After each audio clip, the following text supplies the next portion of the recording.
माननीय, इनका जवाब मत दीजिए आप। मान्यवर, अब ये इतना बोल रहे हैं, मैं कह दूं, ये बिल की जरूरत क्यों पड़ी है?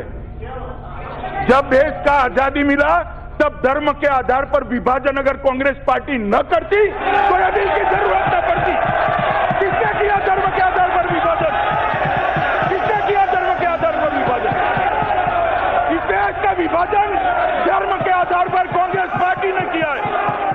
अमित शाह से पूछा जाना चाहिए कि अगर कांग्रेस ने धर्म के आधार पर भारत का विभाजन किया तो फिर कांग्रेस ने संविधान सभा में धर्म के आधार पर भारत बनाने पर जोर क्यों नहीं दिया? संविधान निर्माता डॉक्टर भीमराव अंबेडकर ने हिंदू राष्ट्र की अवधारणा का क्यों विरोध किया? क्यों कहा था अंबेडकर ने कि अगर हिंदू राष्ट्र एक तथ्य बन गया तो कोई शक नहीं कि वह देश के साथ सबसे बड़ी त्रासदी होगी।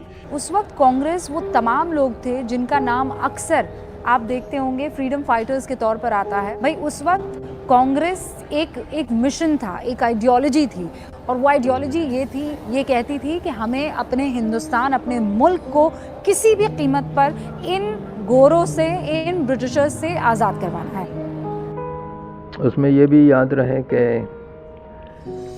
सावरकर और गोलवलकर जो आरएसएस के संचालक थे, इन लोगों की तकरीरों से और ये लोग जो बातें कह रहे थे, जैसे मूंजे वगैरह भी, इससे बहुत बात बढ़ती गई। ये बात लोगों को नहीं मालूम है कि टू नेशन थ्योरी सबसे पहले सावरकर ने 1938 में पेश की हिंदू महासभा में, कि हिंदू और मुसलमान अलग अलग हैं, उनकी अलग नेशंस हैं। तो ज़ाहिर अलग नेशंस का बंटवारा मतलब है। गोलवलकर ने यह कहा कि मुसलमान सिटीज़न नहीं हो सकते इस देश के, भारत के। ये रेफरेंस कहाँ से मैं बता देती हूँ आपको। वाइड राइटिंग्स है, स्वतंत्र वीर सावरकर, ये वॉल्यूम 6 है और पेज है 296, महाराष्ट्र प्रांतीय हिंदू महासभा पुणे से। तो इसमें उन्होंने कहा था भारत आज एक यूनिटेरियन और समरूप राष्ट्र नहीं हो सकता है, यहाँ 2 राष्ट्र होंगे, एक हिंदू और एक मुस्लिम। ये अहमदाबाद में 1937 में हिंदू महासभा में उन्होंने कहा था।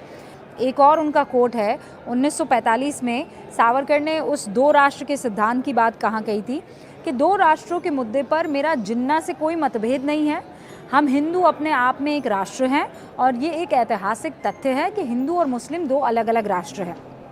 मर्जी हुई तो विभाजन के लिए गांधी को दोषी ठहरा दिया, मर्जी हुई तो कांग्रेस को दोषी ठहरा दिया। किसने किया धर्म के आधार पर विभाजन? किसने किया धर्म के आधार पर विभाजन? इस देश का विभाजन धर्म के आधार पर कांग्रेस पार्टी ने किया है, हमने नहीं किया है।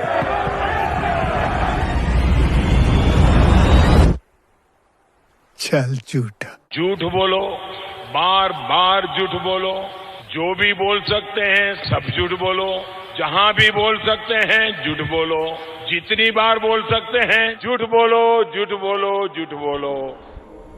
जिन्ना का जहाँ तक ताल्लुक़ है तो सही है, ये बात है कि बंटवारा उन्होंने किया, लेकिन सावरकर की तरह कभी माफ़ी अंग्रेज़ों से नहीं मानी, कभी अंग्रेज़ों से उनका बहताव नहीं हुआ।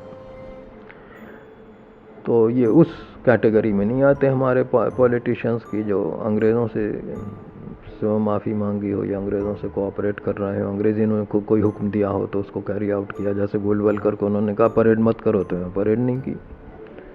उन्होंने कहा कि खाकी शर्ट क्यों पहन रहे थे, अपना यूनिफॉर्म बदल लिया, सफ़ेद शर्ट कर दी। ऐसा कभी कोई काम नहीं हुआ। मान्यवर, उनको सुनना पड़ेगा, ये इतिहास है, इसको सुनना पड़ेगा।